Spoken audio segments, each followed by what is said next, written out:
إن الدين عند الله الإسلام وما اختلف الذين أوتوا الكتاب إلا من بعد ما جاءهم العلم بغيا بينهم ومن يكفر بآيات الله فإن الله سريع الحساب. بسم الله الرحمن الرحيم. السلام عليكم ورحمة الله وبركاته.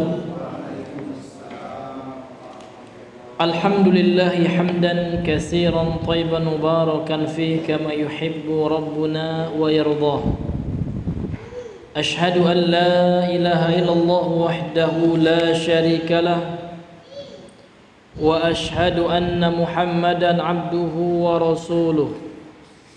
اللهم صل وسلم وبارك على نبينا محمد وعلى آله وأصحابه ومن صار على نهجه وتمسك بسنته إلى يوم الدين.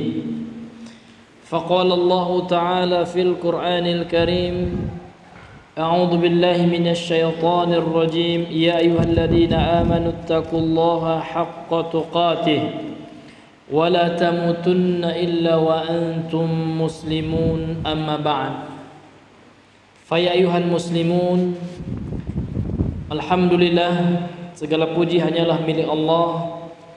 Marilah kita kembali bersyukur kepada Allah karena pada malam hari ini Allah Subhanahu wa ta'ala senantiasa melimpahkan karunia dan rahmat serta nikmatnya kepada kita, sehingga kita masih bisa berkumpul di salah satu rumah Allah ini dalam rangka tidak lain dan tidak bukan melainkan untuk mempelajari Al-Quran dan Sunnah Nabi Muhammad sallallahu alaihi wasallam serta ilmu agama.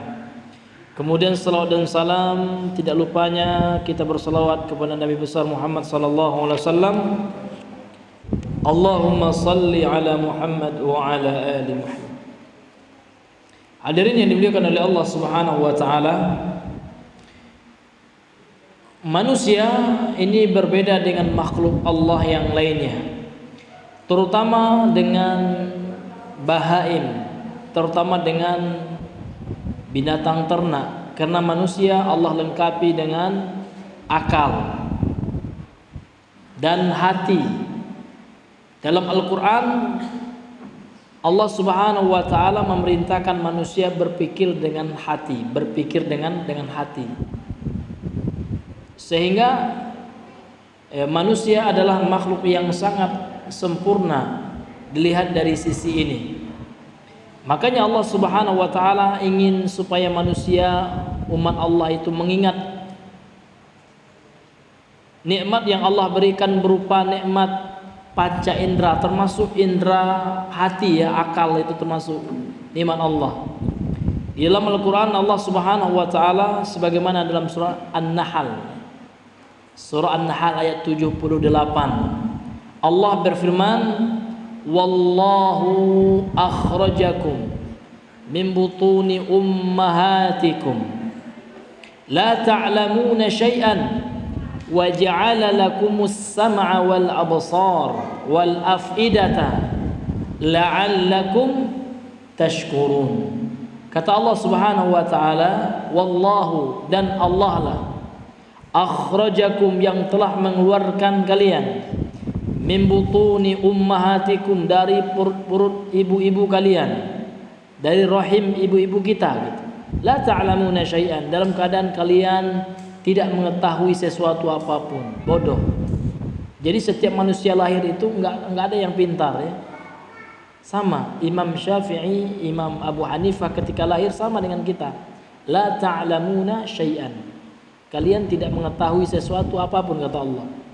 Wa ja'ala lakumus sam'a, lantas kemudian Allah menjadikan bagi kalian pendengaran, panca indera, was sam'a wal absara, dan penglihatan, wal afidah. Afidah ini kata lain dari kata qulub, hati.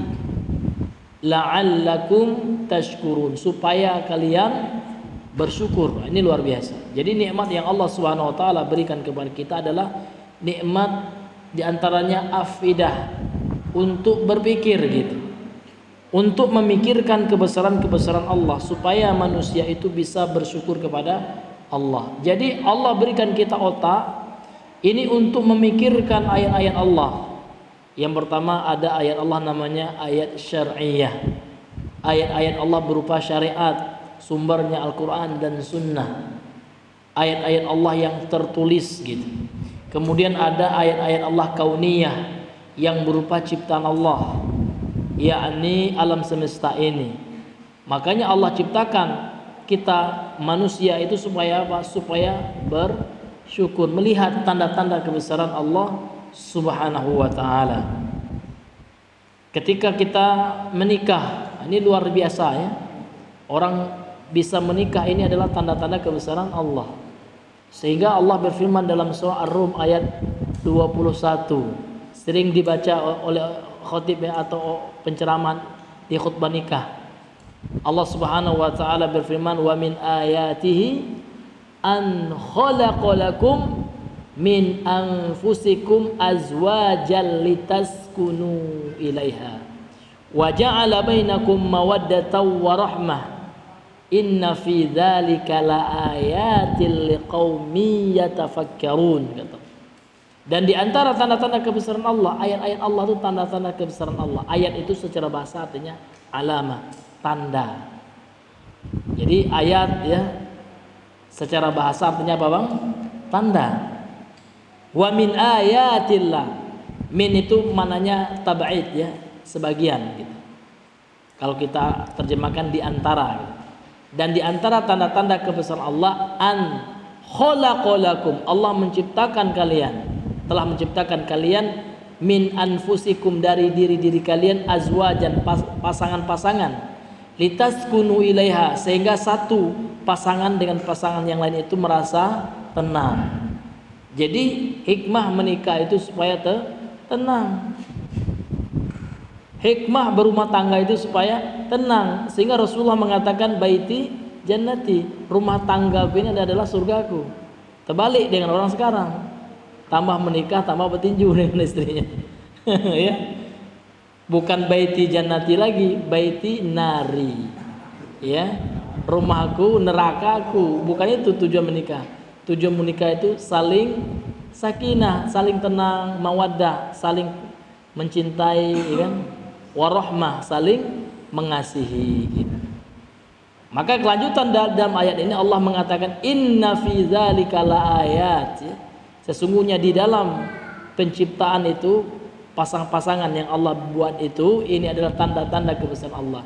Liqaumi yatafakkarun, bagi kaum yang mau berpikir. Jadi dalam Islam itu enggak dikungkung otak manusia itu enggak berpikir, tidak. Namun berpikir yang sudah diatur oleh wahyu gitu. Beda dengan orang liberal. Orang liberal mereka berpikir, cara mereka berpikir tidak mau dikendalikan oleh wahyu. Ya, mereka ingin berpikir bebas tanpa dogma-dogma yang mengikat pemikiran mereka. Radikal ya. Berpikir tanpa ada yang membatasi pemikiran mereka. Padahal tidak seperti itu. Dalam Islam kita disuruh berpikir. Banyak sekali ayat-ayat Al-Quran, ya, afala ta'qilun, ya, afala tatadzakkarun, kayak itu. Apakah mereka tidak berpikir? Apakah mereka tidak memikirkannya? Apakah mereka tidak merenunginya? Banyak sekali ya ayat-ayat Al-Quran menyuruh orang berpikir, namun berpikir yang sesuai dengan wahyu. Karena konsep berpikir yang tidak sesuai dengan wahyu itu dikritik oleh Al-Quran. Contohnya apa? Contohnya bang, bisa nggak bang ngasih contoh Al-Quran mengkritik bentuk pemikiran, ya kan? Bentuk pemikiran atau konsep berpikir yang dikritik oleh Al-Quran ada dalam Al-Quran sendiri gitu ya. Allah Subhanahu Wa Taala mengatakan. Apa contohnya Bang? Iya, riba itu konsep berpikir juga itu ya. Betul Bang ya? Iya. Wa ahallallahu al-bai'a wa harrama riba ya. Iya. Fa illam kemudian dalam ayat yang lain fa illam apa nama itu? Taf'alu kan? Apa nama itu? Fa'dzanu biharbi minallah ya. Riba betul ya. Iya. Jadi konsep berpikirnya riba itu ya dikritik oleh Allah dalam Al-Qur'an ya. Karena enggak betul ya gitu. Kemudian Bang, contohnya lain Bang. Konsep berpikirnya orang kafir Quraisy yang seperti apa Bang? Yang mengikuti adat tradisi nenek moyang. Dalilnya adalah surah Al-Maidah ayat 104. Surah Maidah ini banyak, ini diantara dalilnya gini. Tapi yang semakna dengan ayat ini banyak ya. Allah Subhanahu wa taala berfirman wa idza qila lahum ta'alu ila ma anzalallah, dan apabila dikatakan kepada mereka orang-orang kafir Quraisy itu ya, mari, ta'alu itu artinya mari, ila ma anzalallah, marilah menuju dengan apa yang Allah turunkan, artinya mari imani Al-Qur'an, mari jalankan Al-Qur'an, wa ila rasul, dan mari jalankan apa yang disampaikan, yang dibawa oleh Rasul Muhammad sallallahu alaihi wasallam. Bagaimana konsep berpikirnya orang-orang kafir Quraisy ini?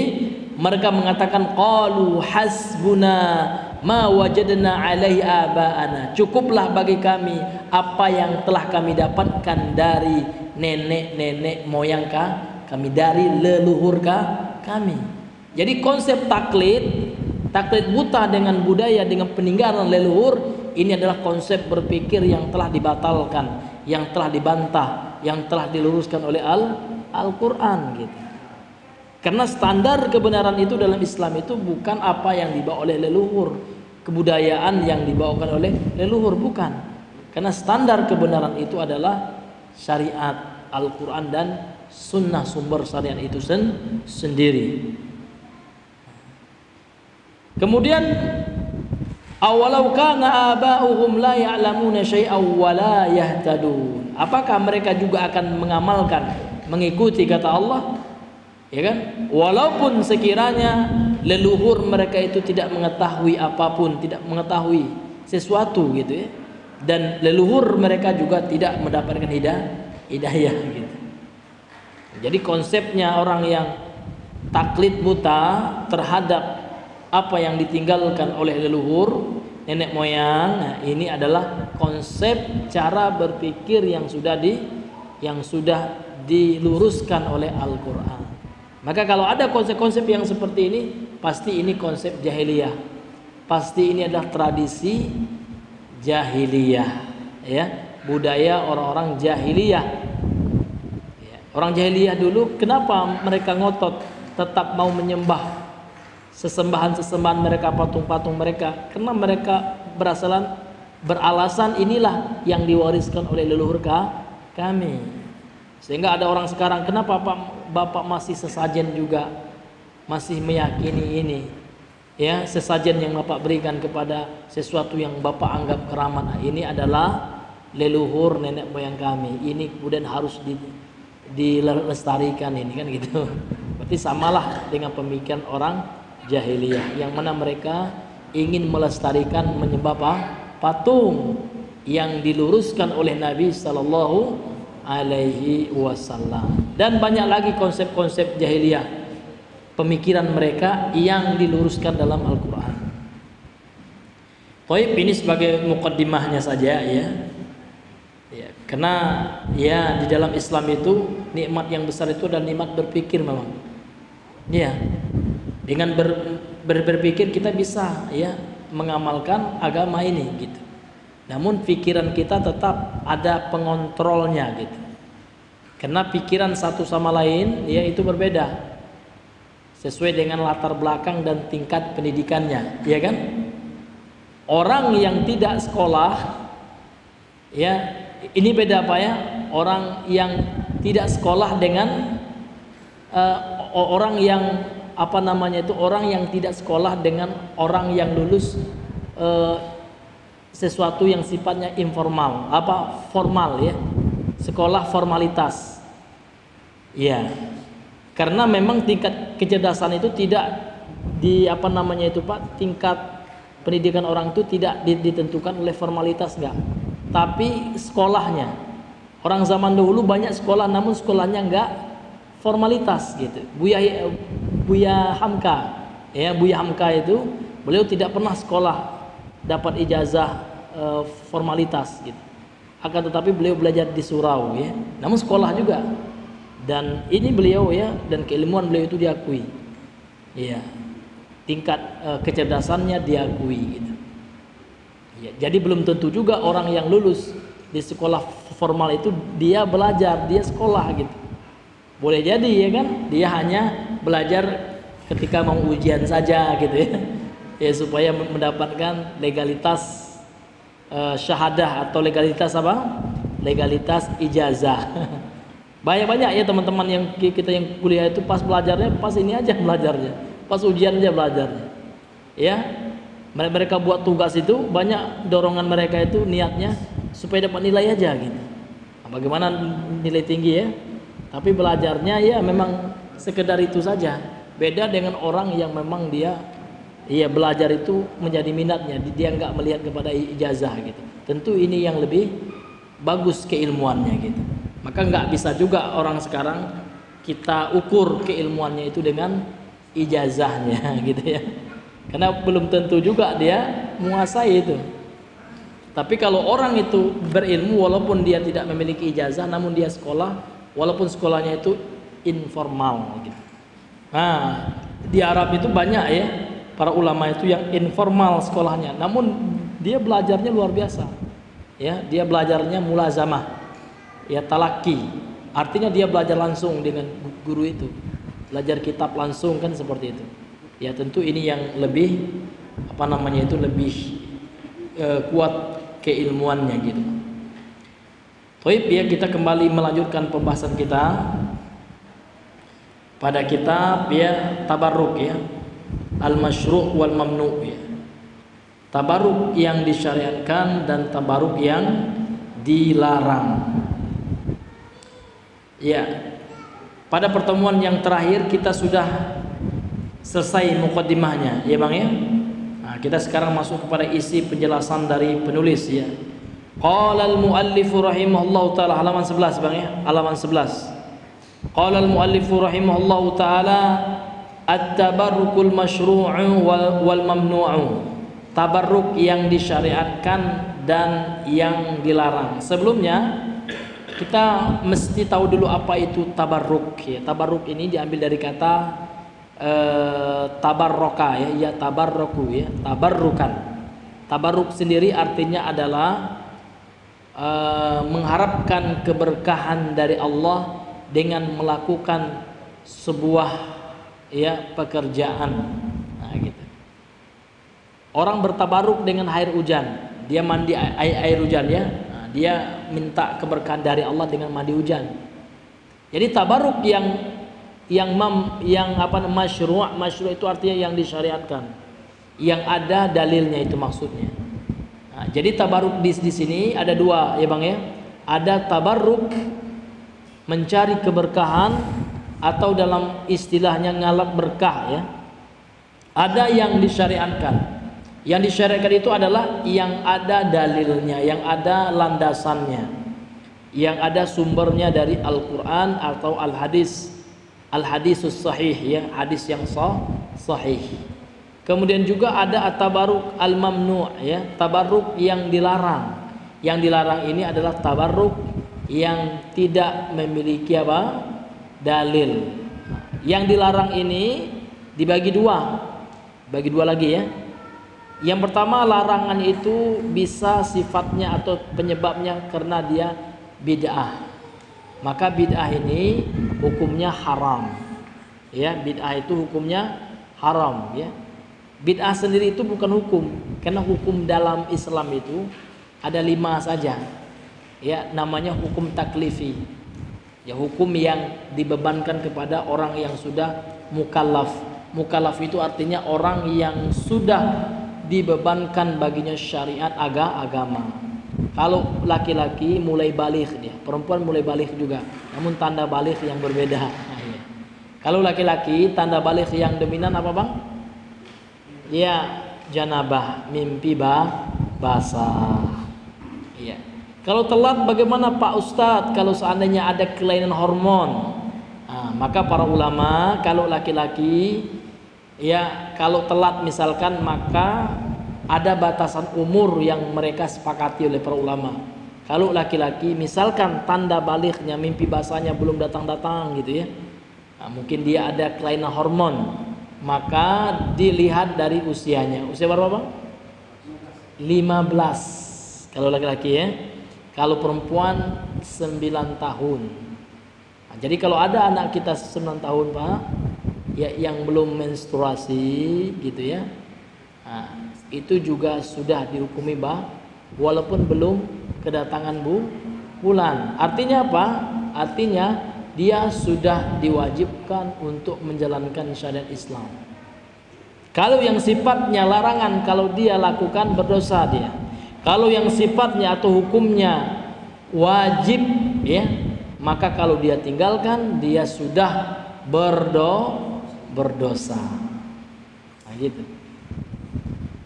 Jadi ada sifatnya yang bid'ah yang dilarang di tabarruk.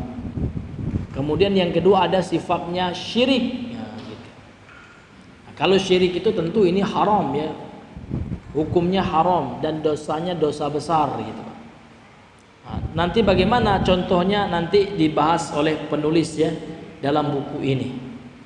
Kemudian beliau berkata an Abi Juhaifah an abihi qala, dari Abu Juhaifah dari ayahnya. Ini sanadnya ya, sanad ringkas saja nih. Qala, dia telah berkata, ra'aitu Rasulullah sallallahu alaihi wasallam. Ra'aitu Rasulullah sallallahu alaihi wasallam wa huwa bil abtahi fi qubbati hamra'a min adamin wa kana bil hajirati. Kata dari Abu ya Juhaifah dari ayahnya telah berkata. Jadi ayah perawi di sini, perawi hadis ini sahabatnya itu ayahnya Abu Juhaifah ini. Jadi ayahnya Abu Juhaifah ini mengatakan, ra'aitu, saya telah melihat. Siapa? Rasulullah. Saya telah melihat Rasul sallallahu alaihi wasallam wa huwa bil abtahi. Rasul ketika dilihat oleh ayahnya Abu Juhaifah ini, waktu itu berada di daerah namanya Abtah. Fi qubbati hamra'a. Rasulullah berada dalam sebuah kubah. Kubah ini ya jangan kita bayangkan kubah masjid ya. Kubah ini bahasa Arab ya, yang maknanya luas, di antara maknanya tenda. Jadi tenda tempat-tempat orang berteduh itu juga diartikan kubah, karena kubah itu kan bentuknya seperti itu ya, yang bisa orang bernaung di dalamnya kan gitu. Jadi Rasul ketika itu berada di dalam tenda hamra itu artinya merah, tenda yang berwarna merah, min adamin, yang terbuat dari Adam. Beda dengan Adam. Kalau Nabi Adam panjang A-nya Pak ya, Adam. Tapi kalau pendek ini artinya kulit. Nah, jadi Adam itu pendek ya, A-nya pendek, itu artinya kulit, sama dengan jildun. Jildun bahasa Arabnya kulit juga, Adamun juga. Jadi tendanya ini terbuat dari apa Pak? Dari kulit. Ya, tentu di sini kulit binatang yang boleh dimakan ya dagingnya. Karena binatang yang tidak boleh dimakan dagingnya menurut pendapat yang kuat tidak boleh disamak. Kalau tidak bisa disamak berarti tidak bisa digunakan. Sehingga pendapat mayoritas para ulama, kalau bapak menggunakan kulit dari hewan yang haram dagingnya dimakan, maka tetap dihukumi najis. Tidak boleh dibawa sholat. karena salat sah salat itu adalah suci dari sesuatu yang berbau najis. Jadi bapak misalkan punya ikat pinggang ternyata dari kulit ular, ya karena ular itu najis pak, ada taringnya yang pertama, haram dimakan daging. Nah, maka ya sebagian pendapat ulama nggak sah disamak dia gitu, nggak boleh digunakan itu, kecuali kulit buaya pak ya, karena buaya itu masih berbeda pendapat ya. Ya. Makanya kalau ada ustadz yang membolehkan jangan kita bilang ini ustadz buaya ini ya, jangan direndahkan dia. Berarti kita merendahkan imam mazhab, karena sebagian imam mazhab seperti mazhab Imam Malik ya bin Anas, Imam Maliki itu seperti orang-orang Sudan ya, mereka boleh makan buaya gitu. Kenapa? Alasannya apa? Karena buaya itu termasuk hewan laut gitu, dan hewan laut itu semuanya katanya boleh dimakan, ya kan? Ya al-hillu ya kan, mitatuhu gitu ya. Air laut itu suci kata Rasulullah, ya kan? Al-hillu, dan halal hukumnya apa namanya itu hewannya gitu. Ya.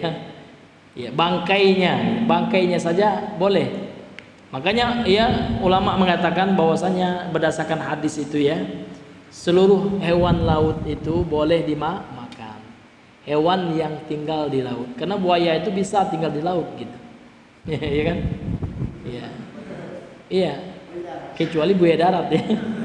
Tapi kalau buaya darat dia bentuknya tidak menakutkan ya. Namun hatinya aja yang kayak buaya ya.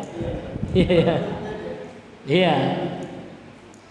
Bahkan rayuan-rayuannya luar biasa buaya darat itu ya. Iya. Namun ternyata ya kan niatnya itulah yang buaya gitu. Ini ya Pak ya.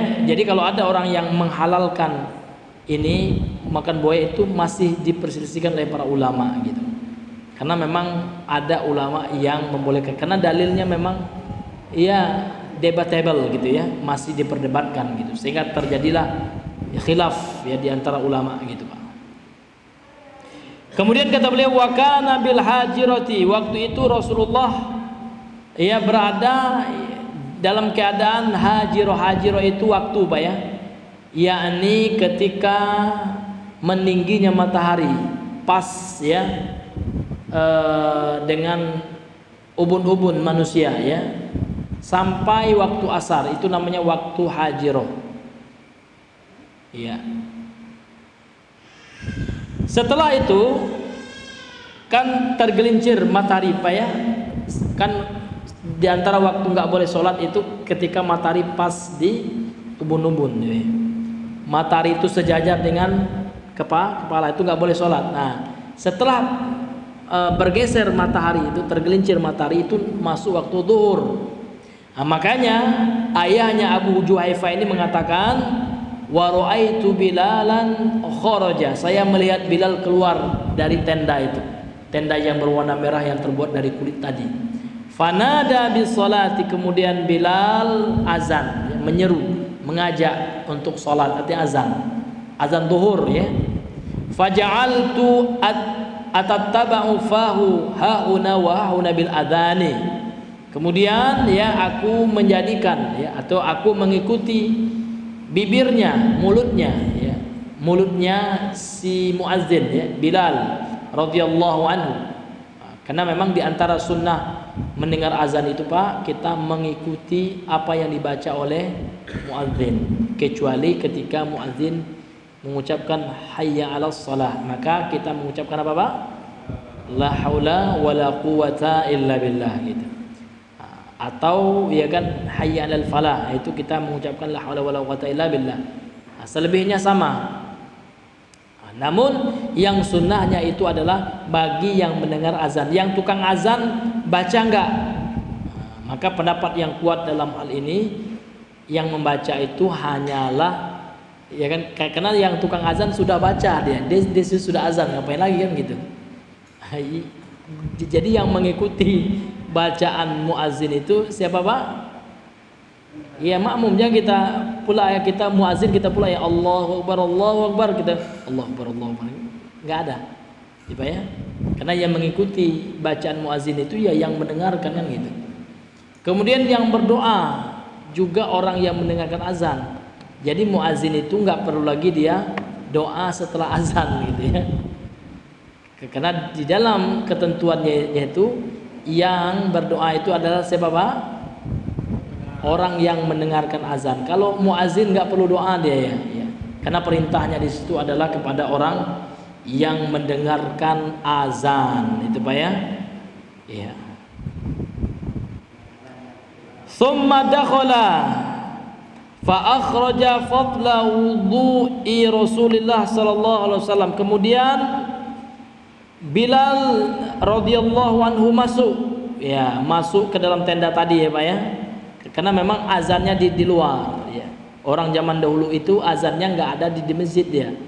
Karena memang nggak ada mic zaman dulu ya. Maka supaya terdengar keluar biasanya ke tempat yang agak tinggi gitu. Mencari tempat yang agak tinggi gitu.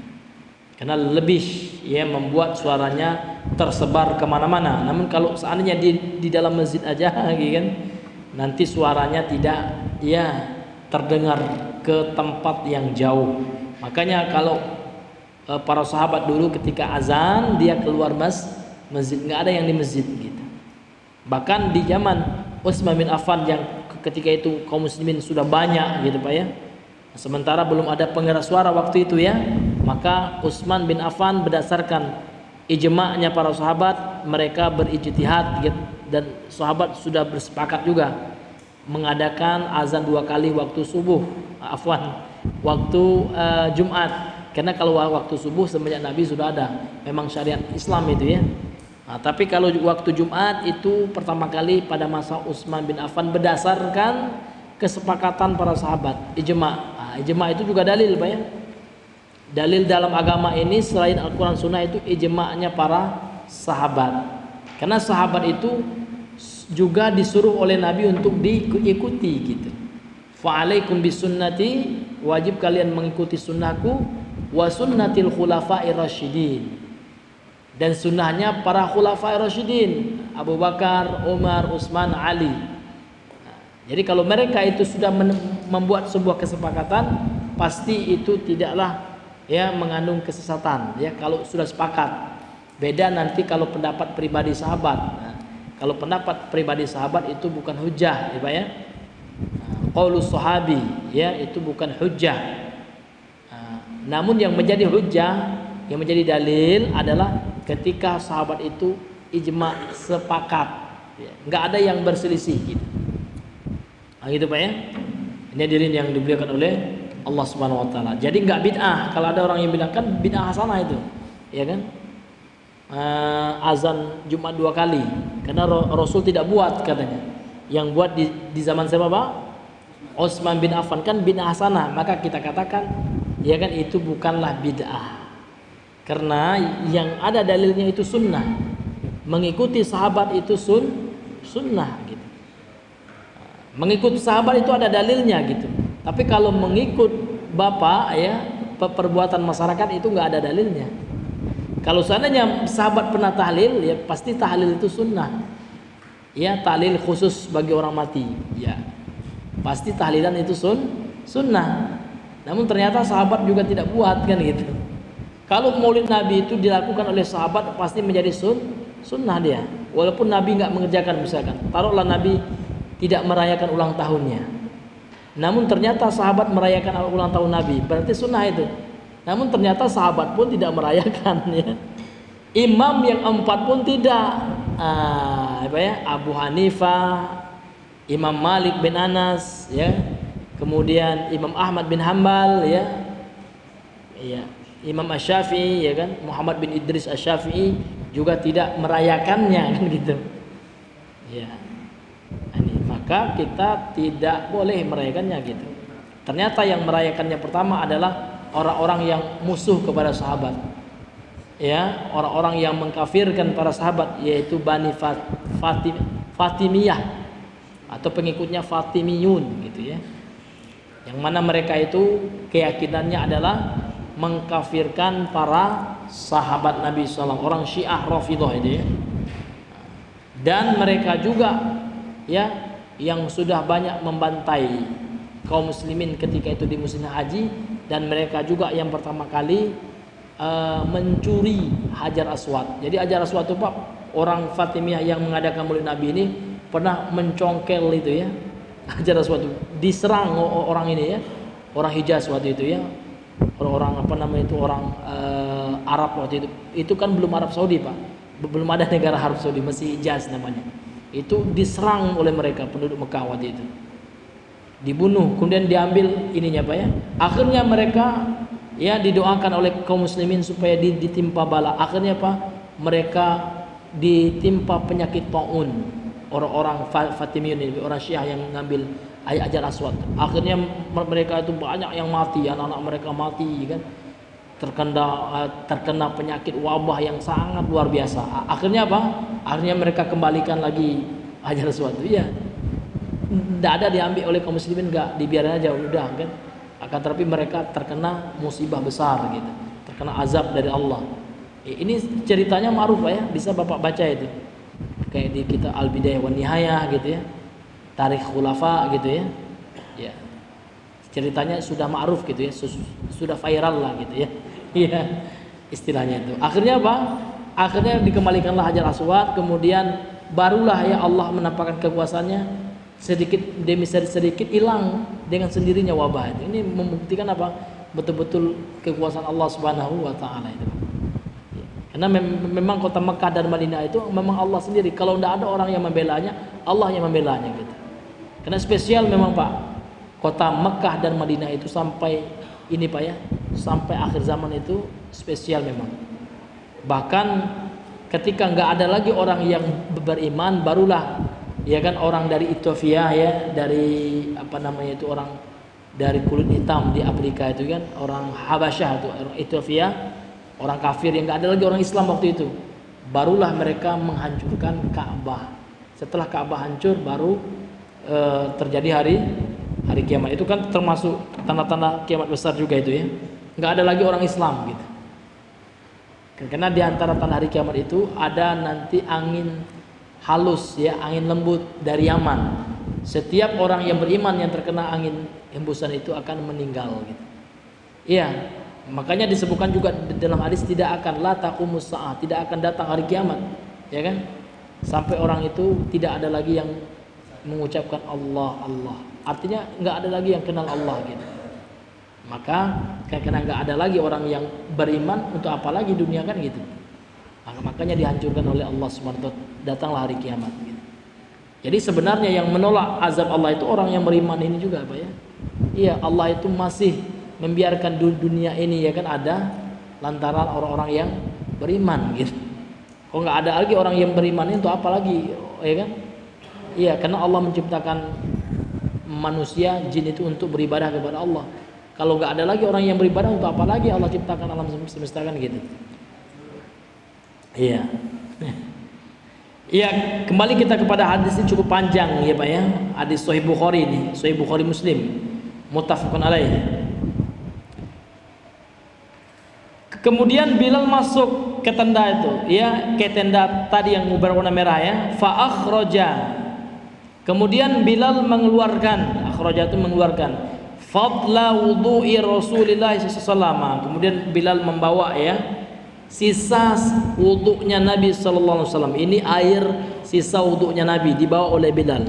Di hadis ini enggak disebutkan dengan apa ya sarananya itu ya, apakah bejana atau apa, enggak ada.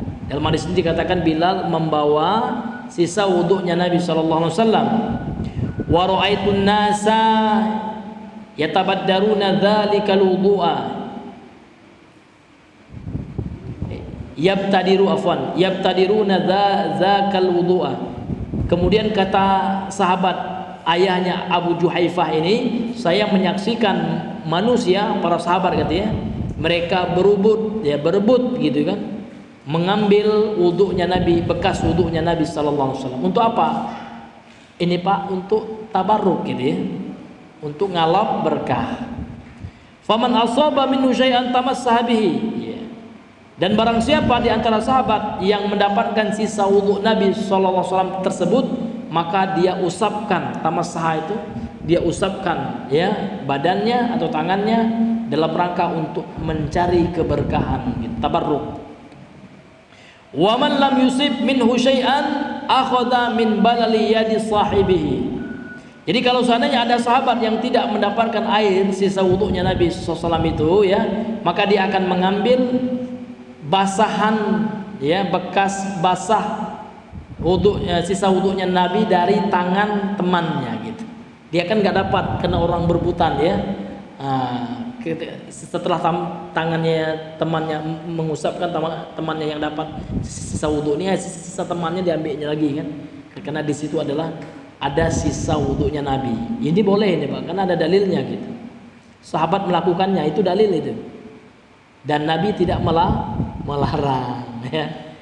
Ya, itulah yang disebut dengan sunnah takririyah atau sunnah yang bentuknya penetapan dari Nabi, pembiaran.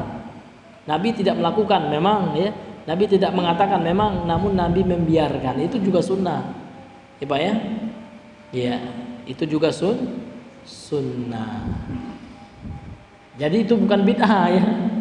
Salat ini kata orang-orang, sebagian orang-orang ya, salat sunnah wudu kan Nabi nggak ada sunnah wudu ya. Nah, itu bid'ah katanya kan. Tapi Nabi kan membiarkan, Nabi tahu gitu. Abu Hurairah ketika sholat sunnah wudu Nabi tahu gitu. Ini menunjukkan apa? Ini bukan bid'ah itu Pak. Ya, bukan bid'ah. Sekarang yang dibuat oleh orang belakangan, ya kan? Tahu nggak Nabi kan gitu? Karena Nabi sudah wafat. Gitu. Ini hadirin yang dimuliakan oleh Allah Subhanahu Wa Taala. Makanya setelah Rasul wafat itu syariat Islam sudah sempurna gitu. Waktu sebelum beliau wafat belum sempurna, masih ada penambahan syariat yang berupa takrir atau persetujuan dari Nabi gitu. Namun ketika Nabi sudah diwafatkan nggak ada lagi penambahan kan gitu. Ya, karena syariat Islam itu sudah sempurna. Ini hadirin yang dimuliakan oleh Allah SWT. Tapi kalau seandainya setiap yang baik dianggap itu adalah bid'ah hasanah, ini nggak ada ukurannya gitu. Batasannya seperti apa? Boleh jadi orang yang joget-joget ketika zikir itu menganggap ini baik juga kan gitu. Ya kan? Daripada ketimbang orang joget di night club katanya kan. Lebih baik kita joget di masjid katanya. Kan baik itu kan itu. Jadi baik itu pun orang berbeda pendapat. Baik menurut si A belum tentu baik menurut si B gitu. Sehingga tidak ada batasannya Pak. Tidak ada standarnya. Bid'ah hasanah itu nggak ada standarnya, itu apa? Hasanahnya itu apa standarnya? Kalau kita jelas, ya kan? Standar dari sunnah itu jelas. Sunnah itu yang dilakukan oleh Nabi, yang diucapkan oleh Nabi, dan yang tidak dilakukan oleh Nabi, tidak diucapkan oleh Nabi, namun disetujui oleh Nabi. Kemudian standar sunnah itu apa? Kesepakatan para sahabat. Nah, gitu. Jelas standarnya. Tapi kalau bid'ah hasanah itu apa standarnya gitu? Nah, ini hadirin yang dimuliakan oleh Allah Subhanahu Wa Taala.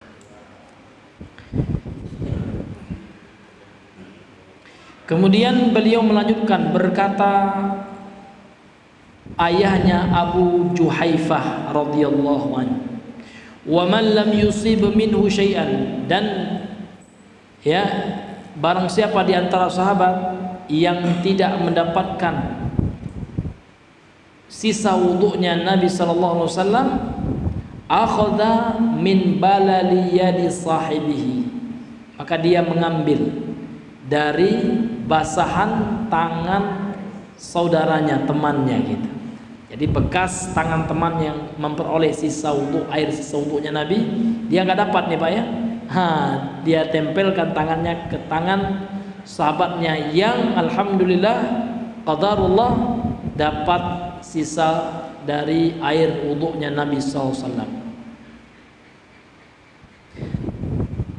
Summa ra'aitu Bilalan, kemudian beliau mengatakan aku melihat Bilal, muazzinnya Nabi ya, Bilal bin Rabah. Dakhala, masuk lagi ke dalam tenda itu. Fa akhadha anazatan, maka Bilal membawa sebuah tongkat kecil ya. Farakazaha baina yaday Rasulillah sallallahu alaihi wasallam, kemudian dia tancapkan ya tongkat tersebut ya di depan Nabi sallallahu alaihi wasallam, wa aqamas salata, kemudian dia iqamah, didirikan salat ya. Ini menunjukkan apa? Menunjukkan sunnahnya seseorang salat menghadap kepada sutrah atau pembatas. Walaupun di sini terjadi khilaf apakah hukumnya itu adalah wajib dalam artian kata yang tidak menghadap sutrah dia berdosa, namun apakah hukumnya sunnah saja atau sunnah muakkadah? Syekh Shalih Al Fauzan menukilkan perkataan jumhur ulama ya, mayoritas ulama berpendapat ya berdasarkan hadis-hadis yang ada, menghadap sutrah itu sunnah muakkadah. Ya Pak ya, sunnah muakkadah gitu. Sunnah yang sangat dianjurkan, walaupun ada sebagian ulama yang mewajibkannya kan gitu. Namun yang namanya sunnah tentu bukan untuk ditinggalkan, ya Pak ya. Ya, sunnah untuk dikerjakan ya. Para sahabat seperti itu. Mereka mengamalkan suatu amalan karena tahu itu sunnah. Ada nggak sunnahnya ini? Ada, mereka mengerjakan. Kalau orang sekarang meninggalkan sebuah amalan karena tahu dia sunnah, Pak Ustadz hukumnya apa itu sunnah? Berarti nggak apa-apa, nggak dikerjakan gitu. Ya, memang sunnah itu nggak berdosa, namun rugi, ya Pak ya. Namun meninggalkannya rugi Pak ya. Ini hadirin yang dimuliakan oleh Allah Subhanahu Wa Taala. Namun berjalan di depan orang sholat secara sengaja itu haram, ya. Karena disuruh oleh Nabi orang yang sholat itu untuk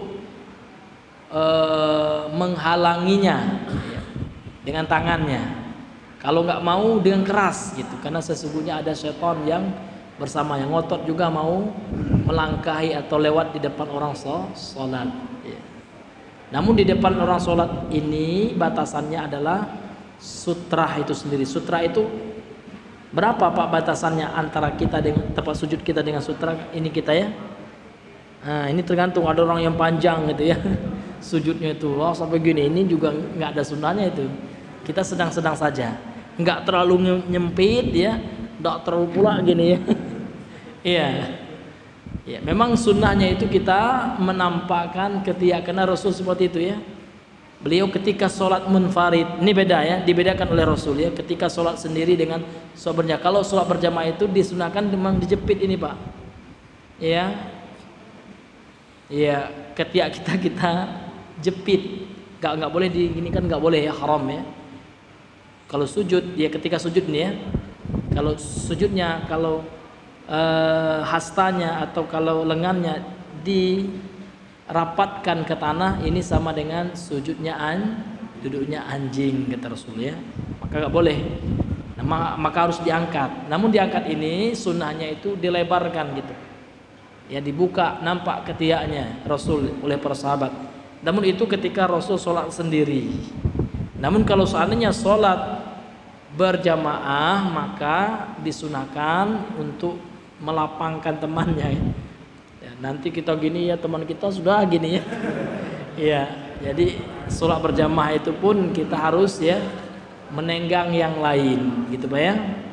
Ya, ada juga teman ya, kalau lebarnya kita berdiri itu gimana Pak? Sejajar bahu. Jangan kaki kita tuh lebarnya gini ya, ngambil punya kawan gitu. Kalau kawannya kena sunnah enak Pak ya, dia pengertian ini untuk keresahan apa. Tapi kalau orang umum nggak tahu ya, ya kan? Iya, kita geser kaki kita ke kakinya, dia geser lagi ya. Sudah kita ngangkangnya. Dia nggak mau juga itu Pak ya. Udahlah kalau seperti itu biarin aja. Ya Pak, jangan dipaksakan gitu. Iya, ada orang seperti itu Pak ya, saya pengalamannya. Kita tempelkan kaki kita, geser dia. Sudah ngangkang kita, dia masih geser-geser juga. Iya. Ya kalau yang seperti itu udah kita cukup sejajar dengan bahu kita Pak ya. Iya. Enggak terlalu gini ya, enggak terlalu rapat ya, enggak pula terlalu lebar ya. Yang sedang-sedang saja. Karena memang Rasul mengatakan khairul umuri awsatuha ya. Sebaik-baik perkara adalah yang pertengahan gitu Pak ya. Tidak terlalu lebar dan juga tidak terlalu sempit gitu. Jadi kapan jaraknya Pak? Jaraknya itu adalah seukuran anak kambing Pak. Jadi sutra itu disebutkan oleh Rasul dalam hadis sahih ini Pak ya, batasannya dari tempat kita sujud kening kita itu ya kan, ke pembatasan itu ya berapa Bang? Ya seukuran anak kambing ya, anak domba bisa juga. Nah, itu kira-kiranya seperti itu. Jadi kalau ada orang yang lewat di depan kita jauh ya, nggak perlu kita lari gitu gini ndak ya. Jadi yang di depan kita aja gitu Pak. Kalau jauh itu udah, dan pun boleh gitu Pak ya. Yang nggak boleh itu ya di depan dia sholat itu. Karena repot juga, apalagi Bapak kalau umroh besok ya, nah ini orang rapat gitu ya. Nah, kadang kita sholat dilangkai orang gitu ya, nah, itu keadaannya darurat gitu Pak ya. Ya dalam keadaan seperti itu ya dikasih rukhsah kan gitu, dikasih dispensasi keringanan gitu. Jadi memang sunnahnya itu Pak ya, sunnahnya pakai sutrah gitu iya. Jadi Bilal yang menancapkan sutrah. Berarti kalau bisa ya Pak ya, ininya aktif muazzin dan orang yang qomat. Itu kalau dalam hadis ini yang menyediakan sutrah siapa Pak? Ya Bilal. Jadi hendaknya seorang muazzin itu yang enggak hanya asal azan dia juga perhatikan, dia naruh sutroh kan gitu. Nah, jadi kita naruh ini bukan asal-asal naruh nih Pak, ada dalil ini ya. Iya, sutroh itu ada dalil, bahkan disebutkan dalam sebuah hadis, la sholata illa ila sutroh. Tidak ada sholat ya kecuali menghadap sutroh. Hadis itu terjadi persisten pendapat ulama. La itu tidak ada sholat, la itu apa? Menafiyah itu kan la nafiyah, menafikan sahnya sholat atau kesempurnaan sholat. Nah, sebagian ulama mengatakan nggak sah sholat gitu kan, karena huruf lam di situ artinya tidak ada sholat, maksudnya tidak sah. Karena lam itu nafyun lisihah, menafikan kesahan gitu. Ada juga ulama itu jumhur ulama, kemudian juga pendapatnya Syekh Shalih Al Fauzan ya, bahwasanya la penafian dis itu nafyul kamal ya, menafikan kesempurnaan sholat, jadi artinya kurang sempurna sholat tanpa sutroh. Tapi kalau sah tetap sah. Nah, itu Pak ya. Jadi nggak boleh juga kita ya ini nggak sunnah ini orang nih gitu. Kok nggak pakai sutroh ya, nggak boleh juga ya. Ya karena ini adalah bukan masalah akidah, bukan masalah usul itu. Mungkin dia nggak tahu gitu ya. Kewajiban kita lah ngasih tahu Pak, yang sunnahnya pakai sutroh Pak. Bapak sholat dia dapat pahala juga, dan sholat Bapak akan lebih sempurna. Karena banyak juga yang nggak paham ya. Jadi sutroh itu batasannya inilah Pak ya, seukuran anak kambing. Anak kambing itu sebesar apa kira-kira Pak? Ya diameternya berapa lebar itu? Ya, nah itu.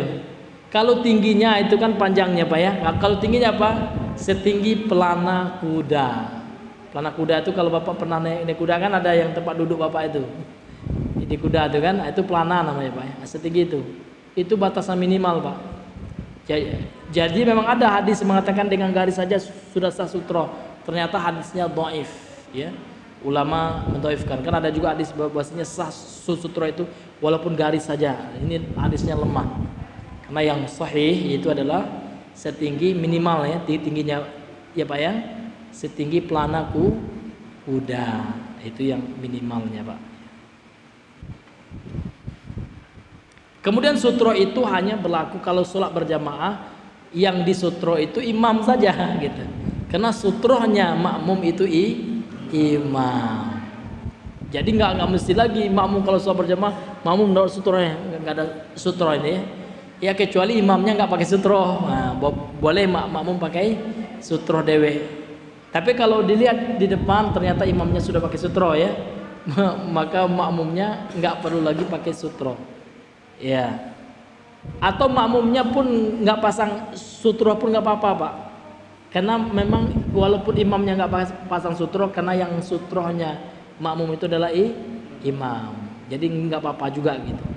Nah, yang rugi itu imamnya ya, kalau dia sholat tanpa sutroh gitu Pak ya, tanpa pembatas. Karena memang ulama itu berbeda pendapat hukumnya, ada yang bilang sunnah muakkadah, ada yang bilang wajib. Mana tahu yang benar rupanya yang wajib Pak ya. Berdosa terus kita kalau nggak pakai sutro. Ada kaidah Pak, kaidah dalam beramal itu Pak, dalam hukum memang kaidahnya ya seseorang itu memilih yang lebih rajih dalam hukum. Namun dalam beramal orang itu beramal kehati-hatian dia. Ya kan al ibadatu mabniyatun alal wara'. Ada kaidah ya kan ulama fikih ya.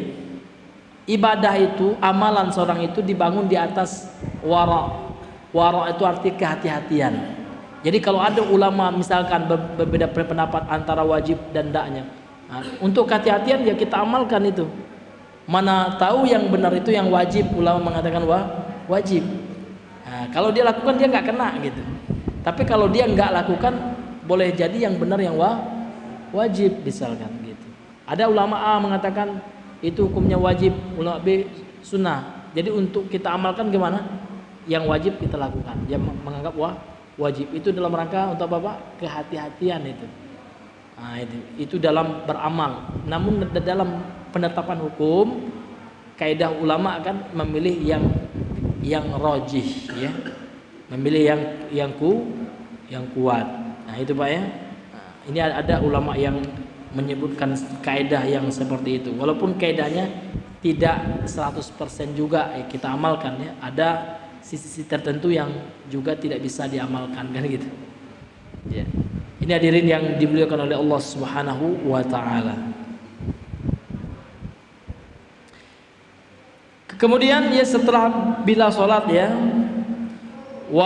setelah Bilal iqamah ya, wa kharaja an-nabiy sallallahu ya, kemudian Nabi keluar dari tenda tadi untuk mengimami ya, fi hullatin ya hamra'a mushammiran ya, ka'anni anduru ila wabisi saqaihi. Nabi keluar waktu itu memakai pakaian yang berwarna merah. Hullah itu pakaian yang ada hiasannya. Hamra yang berwarna merah. Kemudian pakaian beliau itu diangkat, musyammiran itu bisa artinya diangkatnya sampai ke pertengahan betis. Nah, itu. Jadi Nabi nggak pernah isbal ya. Pakaiannya itu beliau pakaiannya itu cingkrang gitu. Terangkat nah gitu. Ka'anni anduru, dan seolah-olah aku ya melihat ila wabisi saqaihi, kepada dua betisnya yang wabis ya, yang cerah ya, yang putih cerah gitu.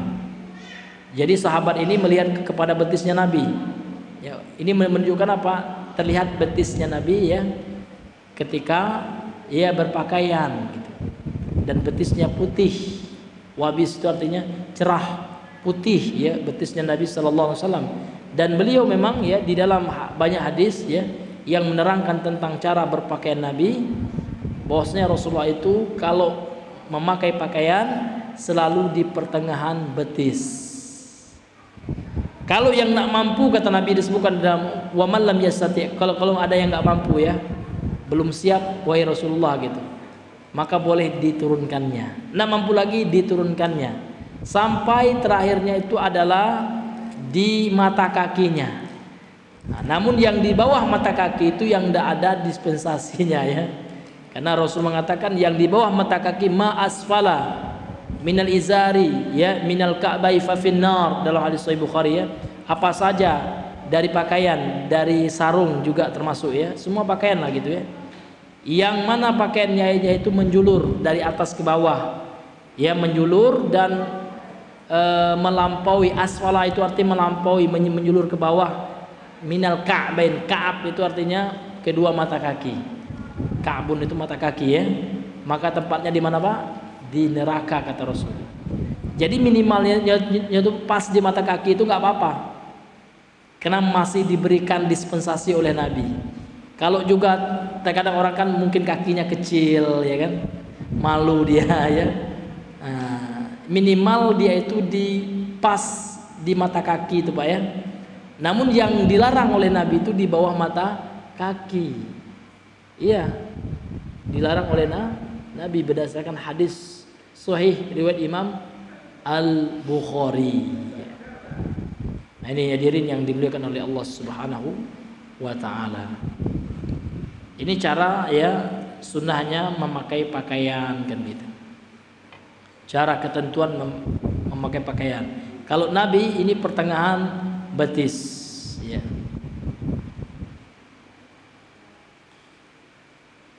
Farakazal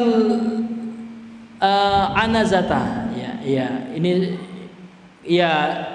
Kemudian Bilal ya kan seperti tadi ya, beliau menancapkan ya, telah menancapkan ya apa namanya itu tongkat ya. Tsumma shalla ilal anazah ya. Kemudian Rasulullah salat mengimamkan salat waktu itu, salatlah menghadap kepada tongkat sebagai sutrohnya. Salat mengimam salat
Ya, jadilah kenyataannya. Kadang terjadi seperti itu ya, kontradiktif. Ya, ini hadirin yang dibuka. Namun yang pendapat yang kuat ya, sebagaimana dalam bahasa Hambali itu boleh. Selama air itu bukan air najis, walaupun dia sisa wudu, ya, itu bukan najis. Yang najis itu kalau dia itu ada barang najisnya, gitu. Ya, terkena kencing misalnya, najis ya, terkena berak, terkena jilat anjing, karena air anjing itu najis gitu. Tapi kalau seandainya bekas untuk saja, ya ini memang khilafiyah juga masalahnya ya. Itu dalam mazhab Hambali itu tidak ya najis, boleh. Jadi itu pendapat yang wajib insyaallah. Ya, wallahu taala a'lam bishawab. Ya, ini satu hadis seperti yang kita bahas awal ini. Ya. Mungkin ini dulu yang saya kita bahas ya, pada pertemuan kita di malam hari ini. Dengan waktu juga Pak ya, sudah jam 8:30. Yang kita tutup dengan doa kafaratul majlis. Subhanallah wa bihamdika asyhadu an la ilaha illa anta astaghfiruka wa atubu ilaik. Assalamualaikum